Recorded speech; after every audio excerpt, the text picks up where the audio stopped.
Hello YouTube, welcome to the world of Rick.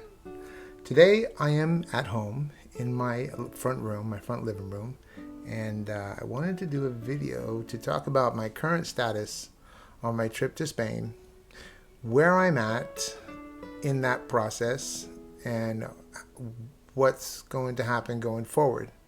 But I also wanted to share with everybody something that happened recently that almost derailed the entire move to Spain.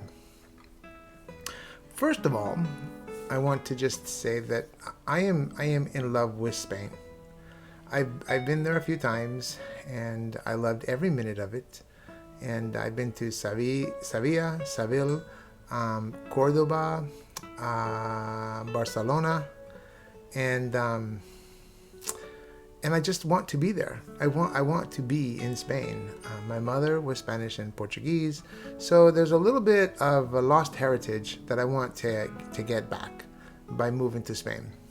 And it's not that I don't love the United States. The United States is my home. I love the United States. It will always be my home. It's where I was born and raised. And but I feel like I need to connect to my heritage that I only in the last few years discovered was Spanish and Portuguese. I always thought that we were Mexican. Turns out we are not. We are Spanish, Portuguese, and then there's also some Welsh in there and Hawaiian. But mostly Spanish and Portuguese, which makes sense with my coloring and my green eyes and my lighter skin. In any case, Spain holds a very dear place for me. And every day I'm reminded of that place. For example, this cup, I'm having a cup of tea today. I drink a cup of tea every day with lemon and honey. I love tea. Anyway, this cup I purchased in Spain at the Barrio de Triana, which is right across the Guadalquivir River in Seville. And it's possible that I'm going to end up in Seville when I do move to Spain, but I have not yet made that decision. Also, this hat is a very special hat because I took it with me to Spain on my very first trip, and I left it went to a total immersion course in Aznalcázar, Spain, and I left my hat. Well, I became very close with one of the teachers there, Rocío, which I'm still very close to Rocío. So Rocío, if you're watching the video, here's the hat. She got this hat for me and held it for me, and then when I went on my next trip to Spain, we met up and I got my hat back. It's a very special hat because it was a gift from my partner, mi pareja. Anyway, so you see I'm surrounded by Spain and my memories of Spain all the time. But again, I wanted to share a very specific thing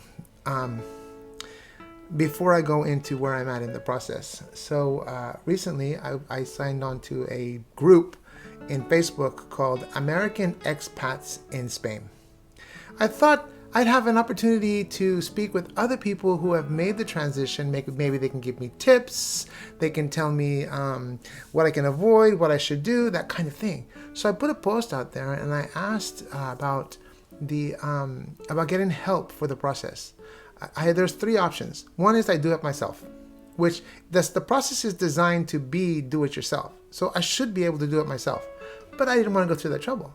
The second option is to have some assistance, like a guide, and it's roughly $1,000 to do that, right? And then the third option is to have someone do the entire thing for me. That ends up being about $3,000, a little more than 3,400 American dollars, 2,999 euro. Anyway, so those are my three options. So I put it out there and I asked people what they thought. What did they do? How was their process? Any advice would be helpful?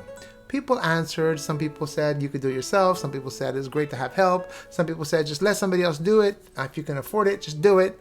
So I left that conversation with still undecided what I was going to do. But one thing that came up in that group, in that conversation, was a lot of people giving advice.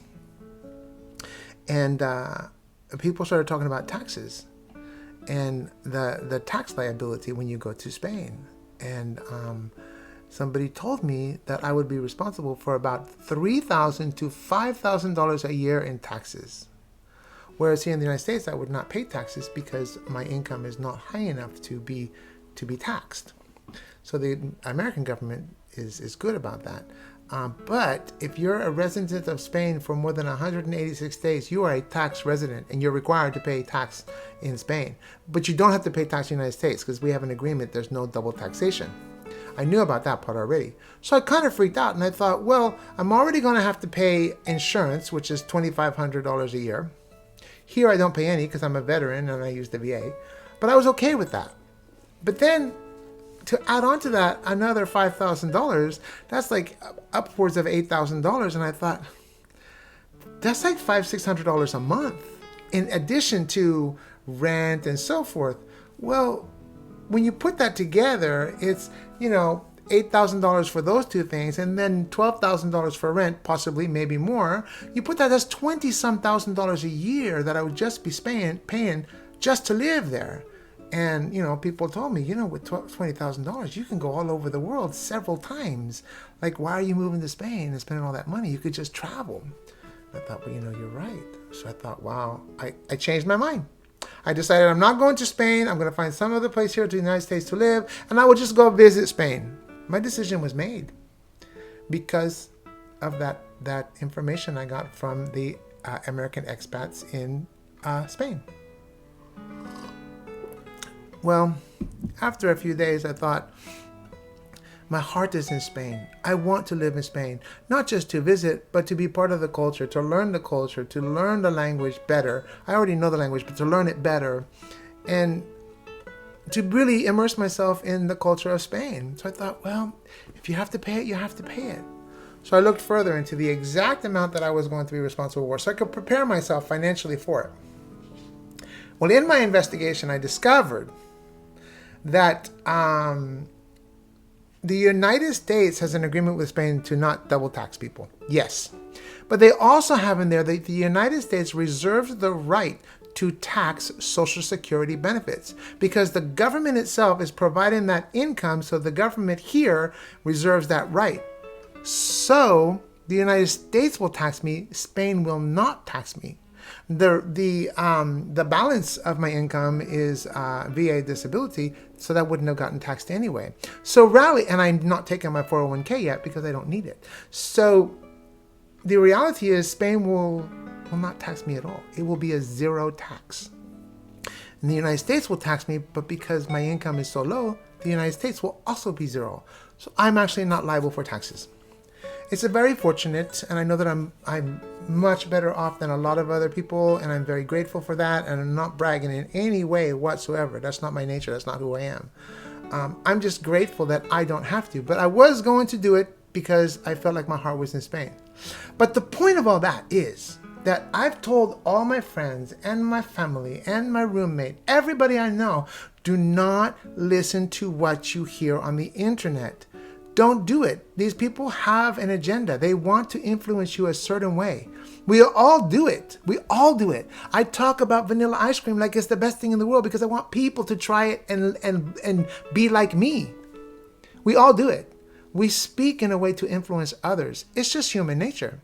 But I tell people, do your own investigation. Don't just blindly listen to somebody on the internet because you don't know that it's true. Buddha says that the only truth you can know is that which you experience yourself.